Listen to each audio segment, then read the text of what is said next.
पिछले वीडियो में हमने डिस्कस किया था types of crops and agricultural practices. Agricultural practices का थोड़ा सा हमने हाईलाइट देखा था, थोड़ा सा पढ़ा था उसमें हमने।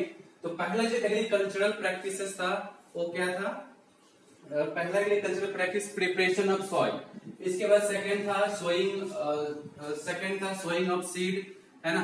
थर्ड प्रोसेस था हमारा इरिगेशन, चौथा प्रोसेस था हमारा, चौथा स्टेप जो था, चौथा प्रोसेस वो क्या था? प्रोटेक्शन फ्रॉम वीड्स, है ना। लास्ट पांचवा प्रोसेस था storage and harvesting and last था स्टोरेज। ठीक है, तो ये जो छह प्रोसेस है एग्रीकल्चरल प्रैक्टिसेस के, उसको हमें एक एक करके डिटेल में स्टडी करनी है उन सब प्रोसेस के बारे में। ठीक है, वो सब प्रोसेस जो सीक्वेंस में है। पहला प्रिपरेशन ऑफ सॉइल, है ना। दूसरा प्रोसेस जो है वो सोइंग है, उसके प्रिपरेशन ऑफ सॉइल के बाद सोइंग आएगी, है ना। तो सोइंग के बाद कौन सा प्रोसेस आएगा? इरिगेशन। इसके बाद कौन सा प्रोसेस आएगा? Protection of beads. इसके बाद कौन सा प्रोसेस आएगा? प्रोटेक्शन ऑफ बीड्स के बाद हार्वेस्टिंग, हार्वेस्टिंग के बाद स्टोरेज। ठीक है, तो उसमें से पहला प्रोसेस है प्रिपरेशन ऑफ सॉइल। ये फर्स्ट स्टेप है एग्रीकल्चर के लिए और बहुत ज्यादा एग्रीकल्चर के लिए फर्स्ट स्टेप है और ये बहुत ज्यादा इंपॉर्टेंट स्टेप है ना। तो ploughing of soil preparation of soil है, दो स्टेप में दो प्रोसेस उसके अंदर होता है। इस स्टेप के अंदर दो प्रोसेस होता है। पहला तो प्लोइंग होता है ना। प्लोइंग ऑफ सॉइल कह सकते हैं, प्लोइंग है फर्स्ट, और दूसरा क्या? लेवलिंग। ठीक है, प्लोइंग क्या होता है कि it is the process of turning and loosening the soil by using tools और इम्प्लीमेंट, है ना। ये मिट्टी को उलटने और पलटने, है ना, मिट्टी को उलटने या ढीला करने की प्रोसेस है जो हम इंस्ट्रूमेंट के माध्यम से करते हैं, इंस्ट्रूमेंट के सहायता से करते हैं। वो इंस्ट्रूमेंट कौन सा होता है? प्लो, जिसको हल कहते हैं, या फिर कल्टीवेटर होता है, या फिर कुदाल होता है ना, हॉ, उसको बोल सकते हैं HOE, है ना। ये सब क्या है? इंस्ट्रूमेंट यूज करते हैं हम प्लॉइंग ऑफ सॉइल के लिए। अगर हमें खेती करना है तो मिट्टी को लूज करना या मिट्टी को टर्न करना, है ना, प्रिपरेशन ऑफ सॉइल उसके लिए बहुत ज्यादा जरूरी है। ठीक है, देखते हैं हम इसमें आगे। प्रिपरेशन ऑफ सॉइल, पहला प्रोसेस प्लोइंग। प्लोइंग में यूज करते हैं हम कल्टीवेटर या प्लो। पहले जमाने में प्लो यूज होता था, हल, है ना, जो लकड़ी का बना होता था, जिसमें बैल के एक जोड़े बैल, है ना, उसके ऊपर ऐसे बीम रख देते थे।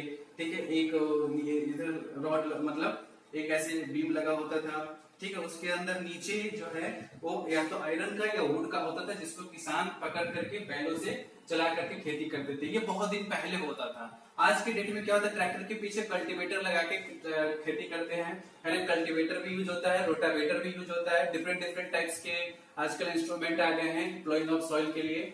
ठीक है, तो ये सब चीजें के बारे में हमें पढ़ना है।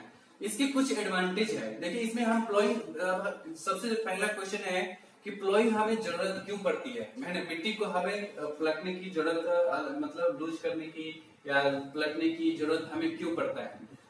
अगर हम मिट्टी को पलटेंगे नहीं तो मिट्टी जो है वो क्या हो जाएगा? हार्ड सरफेस होता है।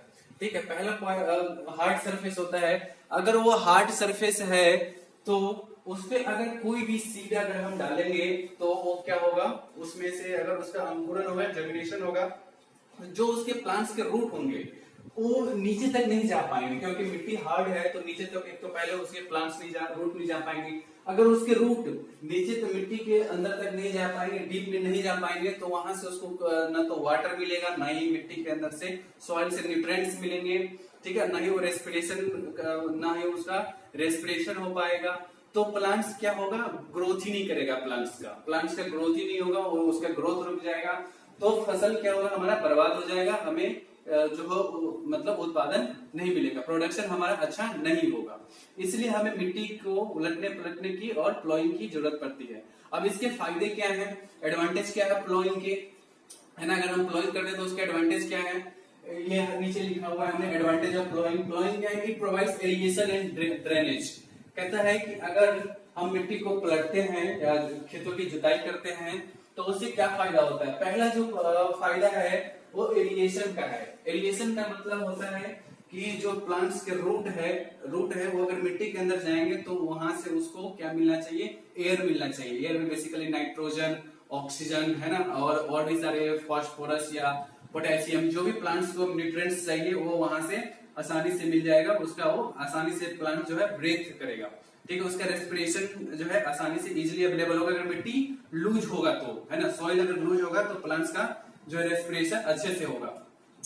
अगर दूसरा चीज है ड्रेनेज। अब क्या होता है कि अगर मिट्टी लूज है, सॉइल अगर लूज है, तो जो बरसात होती है, बरसात है ना, अगर उसका पानी खेतों में लग गया या फिर हमने इरिगेशन किया, खेतों में पानी डाला, तो क्या होता है कि अगर उस मिट्टी लूज होगी तो अंदर तक जाएगा।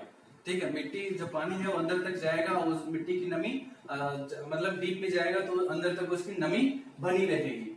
ठीक है, नेक्स्ट पॉइंट है loosening of soil allow the root to penetrate deep into the soil, है ना। जो प्लांट्स के रूट होते हैं वो अगर मिट्टी को हम लूज कर देंगे तो लूज सॉइल जो होता है वो प्लांट्स के रूट को अंदर तक जाने के लिए अलाउ करता है। ठीक है, उसके डीप में जाएगा, उसके रूट जो है डीप में जाएगा। अब मान लीजिए अगर मिट्टी पूरा हार्ड है तो प्लांट के रूट जो है वो ये ऊपर सरफेस है ना, तो यहीं तक आ पाएगा। लेकिन अगर सॉइल लूज है तो अंदर अंदर क्या होगा, यहाँ तक आ जाएगा। यहाँ तक आएगा वो तो क्या होगा, इजिली वो वहां से वाटर ले सकता है, न्यूट्रिएंट्स ले सकता है, मिट्टी में जो भी फर्टिलिटी है उसको वो क्या करेगा, यूज करेगा। ठीक है, जो भी न्यूट्रिएंट्स है उसको यूज करेगा, और सॉइल जो प्रोडक्शन है प्लांट्स का या क्रॉप्स का जो प्रोडक्शन है वो क्या होगा, इंक्रीज हो जाएगा। प्लांट्स का ग्रोथ बढ़िया होगा तो प्रोडक्शन बढ़िया होगा। ठीक है, नेक्स्ट पॉइंट है fertilisers mix uniformly with loosened soil. कहता है कि जो लूज सॉइल होता है उसमें फर्टिलाइजर्स, जो हम खेतों में फर्टिलाइजर्स डालते हैं बेसिकली, जैसे एनपीके हो गया, डीएपी हो गया, पोटाश हो गया, या फिर यूरिया जिसमें 46% नाइट्रोजन होता है, व्हाइट कलर का खाद आप लोगों ने देखा होगा, उसको अगर हम ऊपर से डालेंगे तो बेसिकली क्या होता है, केमिकल्स, फर्टिलाइजर्स होता है बेसिकली केमिकल्स होता है ना। तो वो क्या होता है, उसको हम डालेंगे ऊपर से तो आसानी से क्या होगा, वो मिट्टी में घुल जाएगा, मिल जाएगा और मिक्स हो जाएगा अच्छे से, और प्लांट्स के रूट उसको इजिली प्लांट्स के रूट जो ऑब्जॉर्व करेंगे और प्लांट्स का ग्रोथ बढ़िया होगा। प्लांट्स का ग्रोथ बढ़िया होगा तो हमारा प्रोडक्शन क्या होगा, बढ़िया होगा। ठीक है, loose soil at the growth of earthworm and microwave. तो अगर सॉइल लूज है तो माइक्रोवेव और अर्थवॉर्म्स उसके जो है प्रोडक्शन जो भी होंगे, है ना, उसमें उसका ग्रोथ भी होगा अर्थवॉर्म का और माइक्रोब्स का। अर्थवॉर्म बेसिकली फार्मर्स फ्रेंड कहा जाता है, अर्थवॉर्म्स को फार्मर्स फ्रेंड कहा जाता है, किसान का मित्र कहा जाता है। एक बहुत अच्छा क्वेश्चन है ना, हर बार पूछा ही जाता है लगभग चीजों में कि अर्थवॉर्म्स को किसान का मित्र क्यों कहा जाता है, फार्मर्स फ्रेंड्स क्यों कहा जाता है। अर्थवॉर्म जो होता है वो बेसिक करता है, उसका काम क्या, एक तो सबसे पहले वो उसके अंदर उसकी प्रोडक्टिविटी बहुत ज्यादा है, बहुत ज्यादा बच्चे मतलब एक अर्थवॉर्म से बहुत सारे अर्थवॉर्म पैदा कर सकता है। दूसरा जो उसकी प्रॉपर्टी है कि वो मिट्टी के एक जगह से वो नीचे तक जाता है ना, लगभग 12 से 13 सेंटीमीटर तक। अगर ये सरफेस है तो सरफेस के 12 से 13 सेंटीमीटर तक नीचे जाएगा, दूसरी तरफ से क्या होगा, ऊपर आएगा। दूसरी तरफ से क्या होगा, वो ऊपर आएगा। एक तरफ से जाएगा दूसरी तरफ से ऊपर आएगा। और दूसरा चीज वो क्या कहता है, मिट्टी को भुरभुरा बना के रखता है, लूज करके रखता है बेसिकली, है ना, मिट्टी को लूज करके रखता है। अब मान लीजिए कि एक तरफ से नीचे गया तो होल करता गया, दूसरी तरफ से ऊपर आया फिर होल किया, तो वही करते रहता है, मतलब जब इधर से जाएगा उधर से ऊपर आएगा। तो उसे क्या होता है कि मिट्टी के अंदर तक अगर उसने होल कर दिया तो उस होल में क्या होगा, अगर बरसात हुई या हमने इरिगेट किया प्लांट्स को तो उसके अंदर वाटर जाएगा, सनलाइट जाएगी, है ना, और एयर जाएगा, तो मिट्टी में जो है मिट्टी के न्यूट्रिएंट्स क्या होता है, एकदम बरकरार रहेगा। मिट्टी में जो भी न्यूट्रिएंट्स है वो क्या होता है, फर्टिलिटी मिट्टी की इंप्रूव हो जाती है और वो बरकरार रहता है। ठीक है, तो अर्थवॉर्म बेसिकली क्या करता है, इसके फार्मर्स फ्रेंड इसको इसलिए कहा जाता है कि मिट्टी जो होती है उसकी फर्टिलिटी को इंप्रूव करता रहता है, इंप्रूव करता है ना। दूसरी चीज जो है माइक्रोब्स, इसका काम ये होता है कि जो डिकेइंग प्लांट्स है ना, जो डिकेइंग या सॉलिड वेस्ट है या डिकेइंग चीज है कोई, उसको क्या करते हैं, डिकम्पोज कर देता है ना, गला पचा देता है। अगर कोई मतलब खेत में कोई खरपतवार है या छोटे मोटे माइक्रोब्स है उसको ये खा करके क्या करते हैं, मिट्टी में मिला देता है ना, और उसकी फर्टिलिटी को इम्प्रूव कर देता है। ठीक है, और वो बेसिकली ऐसी जगह पे पाए जाते हैं जहाँ पे कोई चीज सड़ रहा हो, गल रहा हो, है ना, कोई चीज डिकेइंग हो रहा हो, डिकम्पोज हो रहा हो, अर्थवॉर्म बेसिकली वहीं पे ज्यादातर पाया जाता है। अब आप देखेंगे बरसात के दिनों में खेतों में जिस खेत में ज्यादा दिन तक पानी लगा होगा वहां में उस खेतों में आपको अर्थवॉर्म दिखाई देगा, क्योंकि ज्यादा दिन तक पानी लगेगा तो उस खेतों में अगर कोई एग्रीकल्चर से रिलेटेड खरपतवार या पेड़ पौधे के पत्ते वो सड़ गल करके मिट्टी में मिलेंगे, वहां होंगे तो ज्यादा दिन तक पानी लगेगा, है ना, तो वहां अर्थवॉर्म नजर आएंगे। ठीक है, आजकल ये किसानों के खेतों से धीरे धीरे अर्थवॉर्म्स गायब हो रहे हैं due to excess use of fertilisers, है ना। तो ये आजकल देखने को किसानों के खेतों में बहुत कम मिलता है, क्योंकि हम खेतों में इतना ज्यादा रासायनिक उर्वरक या फर्टिलाइजर्स का यूज कर दे रहे हैं, जिसकी वजह से ही क्या होता है, अर्थवॉर्म मर जाता है। ठीक है, ये आप प्रैक्टिकल करके देख भी सकते हैं कि अगर एक अर्थवॉर्म है उसके ऊपर यूरिया का 2 या 3 यूरिया खाद होता है व्हाइट वाली, उसका अगर यूरिया खाद एक अर्थवॉर्म के ऊपर 2 या 3 यूरिया का खाद उसका दाना डाल दीजिए तो 1 मिनट के अंदर अर्थवॉर्म क्या होता है, मर जाता है। ठीक है, और लोग खेतों में तो बोरी के बोरी डीएपी या यूरिया फर्टिलाइजर्स यूज कर रहे हैं, तो धीरे धीरे अर्थवॉर्म खेतों से गायब होते चले जा रहे हैं, है ना। तो ये प्लॉइंग है। अब इसमें होता क्या है, एक जो चीज ये है कि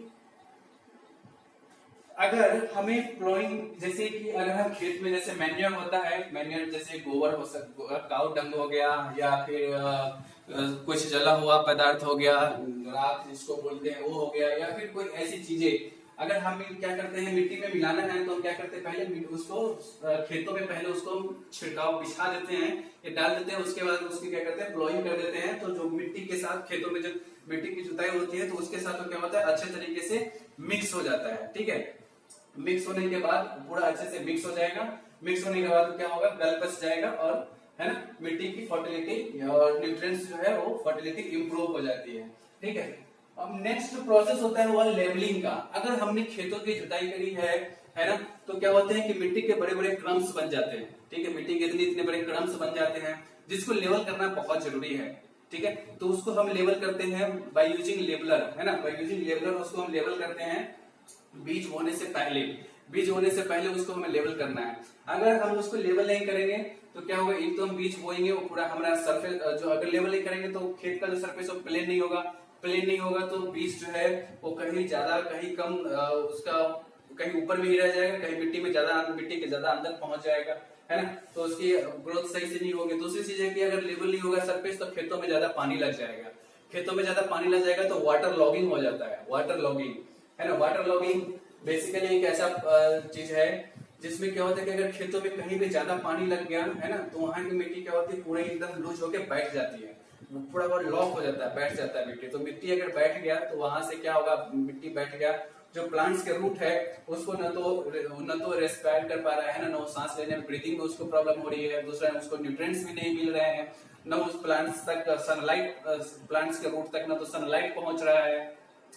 ठीक है, अब जब उसको ना तो सनलाइट पहुंच रहा है वहां पे, ना रेस्पिरेशन उसका हो रहा है, तो वो अपना क्या होगा, भोजन बना ही नहीं पाएगा प्लांट्स। जो अपना भोजन नहीं बना पाएगा तो प्लांट्स का ग्रोथ नहीं होगा तो क्या होता है, प्लांट्स धीरे धीरे पीला पड़ के सूख जाता है, प्लांट्स क्या होता है, खत्म हो जाता है। इसलिए हमें लेवल करना जो है फील्ड का सरफेस को लेवल करना बहुत जरूरी होता है।